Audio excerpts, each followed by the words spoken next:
Form 3 maths, angle and tangent of a circle. Easy solve பண்ணுமா இந்த video உங்களுக்காக. வேற கேள்வி பாருங்க.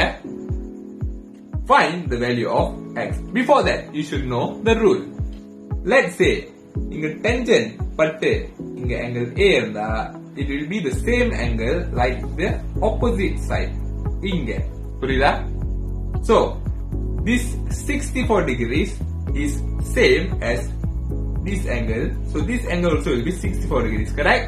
And we know that one straight line is 180 degrees. So 60 degrees plus x plus 64 degrees will be 180 degrees, correct?